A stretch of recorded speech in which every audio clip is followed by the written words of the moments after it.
ஓம் சாய்ராம்.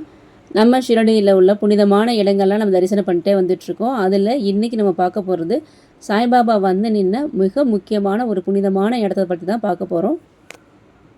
இது வந்து ஷிரடியோட எல்லைன்னு சொல்லுவாங்க. ஆக்சுவலாக பார்த்தீங்கன்னா ஷிரடி பீர்காவ் அப்படின்னு சொல்லிட்டு 2 கிராமம். ஷிலாடி அப்படின்னு சொல்லுவாங்க ஷிரடியை முன்னாடி. அப்போ பீர்காவ் அப்படின்னு சொல்லி இன்னொரு கிராமம் ஒன்று இருந்தது. அந்த 2 கிராமத்தோட எல்லை தான் இந்த இடம். இந்த இடத்துல பார்த்தீங்கன்னா இந்த ஊர் மக்கள் வந்து நல்ல விஷயமா இருந்தாலும் சரி, ஏதாவது ஒரு துர்நிகழ்ச்சியாக இருந்தாலும் இந்த இடத்துல வந்து நின்று தேங்காய் உடைச்சிட்டு தான் சாமி கும்பிட்டு போவாங்களாம்.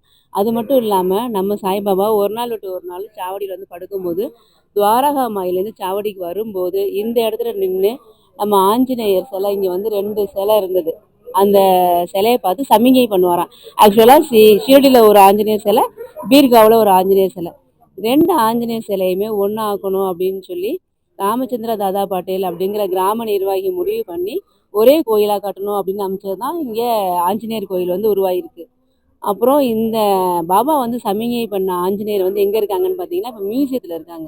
2 ஆஞ்சநேயருமே மியூசியத்தில் நீங்கள் உள்ளே போய் பார்த்தீங்கன்னா அங்கே தான் இருப்பாங்க, பாபா சமிகை பண்ண 2 ஆஞ்சநேயரும். இது வந்து ஷீரடியோட எல்லை. இந்த இடம், இந்த இடத்துல வந்து மிதிக்க வேணாம் அப்படின்னு தான் போட்டிருக்காங்க. இந்த இடத்த வந்து புனிதமாக எல்லாரும் இந்த ஊர் மக்கள் கும்பிட்டு போவாங்க.